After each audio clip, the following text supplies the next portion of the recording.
Hello everyone, welcome to Wicked West Books. I am Meg West, and today I am doing my February wrap-up. I am quite proud of what I did during the month of February. I reread a book that I've been meaning to reread for forever, and I made it through 8 books this month. So now into the books. The first book I read was one that I have been meaning to reread for forever. Eragon by Christopher Paolini. In case you don't know, Eragon is an epic fantasy that takes place in the world of Alagasia. And it's kind of gotten a really bad name because of its movie, and kind of for good reason. The movie is absolutely terrible.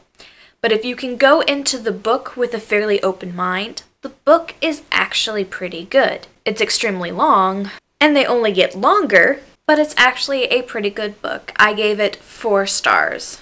And basically, in this book, Eragon finds an egg and hatches himself a dragon. And this sets off a long chain of events that causes a lot of tragedies to happen, and it is part 1 of the 4-book series. The second book that I finished this month is The Book Thief by Marcus Zusak. Now this book was the Booksplosion book of the month, and it was my 3rd time reading this book. I love the book, and I absolutely love the movie. So when I saw that it was the Booksplosion book of the month, I was very excited to get back into this book. And I looked at it, and I realized that the only way that I have not experienced The Book Thief is the audiobook. So I actually borrowed the audiobook on Overdrive from my library, and I listened to it and read it side by side. The narrator for this book was absolutely fantastic. His voice is so beautiful, and I loved it. The Book Thief is a historical fiction that is set place in World War II. The main character, Lizzie, gets adopted by Mama and Papa, and they hide a Jew in their basement. My 3rd book for the month is The Secret Diary of Lizzie Bennet by Bernie Sue and Kate Rorick. Now this is a contemporary novel that is a retelling of the classic Pride and Prejudice by Jane Austen. It is every event from that book, but taking place in modern time. And that story of Lizzie Bennet was actually told through the Lizzie Bennet Diaries on YouTube, which I will put a link down below for. And when I saw this book on the shelf, I had to have it and go through the videos and watch them all again. And if you haven't seen these, I highly recommend them. The book itself is really good if you have watched the videos. If you haven't seen the videos, the book is a little bit skimpy on the details, and you can get a lot more information just from watching the videos on YouTube. After finishing the Lizzie Bennet Diaries, I went out and bought the new release of Vision in Silver by Anne Bishop. This is book 3 in her urban fantasy series called The Others, and this series is fantastic. I absolutely love it.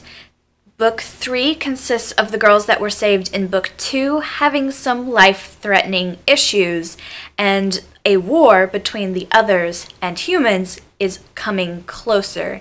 After 2 really great books in this series, this one was a little bit of a letdown. It still got 4 stars, but the threat that was threatening the rescued girls was not something I think would have been all that threatening. I can see how it would happen for some people, but I would have liked a little bit more action from it. This book I felt was a bridge book, so I am looking forward to some really great things in book 4, which actually comes out later this year. After Vision in Silver, I picked up Salt to the Sea by Ruta Sepetys.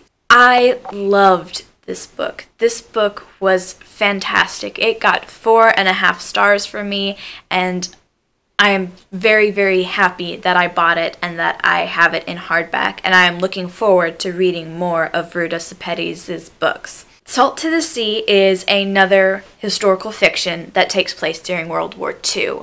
But whereas Book Thief covered a German family living in Germany over a 4-year period, this only covers the time period of about a week.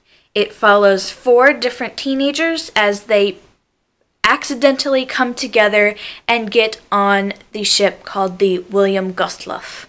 And it's pretty much just their story, and it gives a completely different side to World War II with short chapters that were told from the perspective of all 4 characters. And the final 3 books that I picked up during the month of February were The Invisible Ring by Anne Bishop, The Shadow Queen by Anne Bishop, and Shalador's Lady by Anne Bishop. These 3 books are from the Dark Jewels series, and it is one of my most favorite series of all time.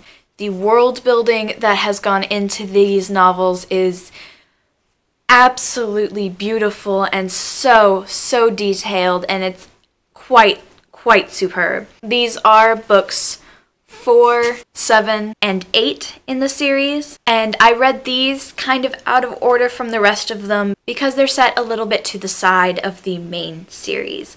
These 3 books take place in Terrell, and they do not have Janelle Angeline, Demon Sadi, or Lucifer Yaslana as the main characters in the book. And another way that they're a little bit set aside is that The Invisible Ring is kind of a history novel of the people in these books. But the world building in these books is a very intricate dance of the caste that you are born into and the power of the jewels that you wear and just how strong you are.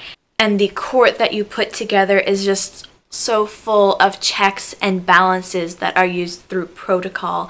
And it takes a little bit to understand how this whole world works because of how intricate it is, but I feel that it is entirely worth it. Next month's Booksplosion book of the month is Lady Midnight by Cassandra Clare, and I have to read 3 other books by Cassandra Clare in order to get caught up, so that's probably where the first part of next month is going to go.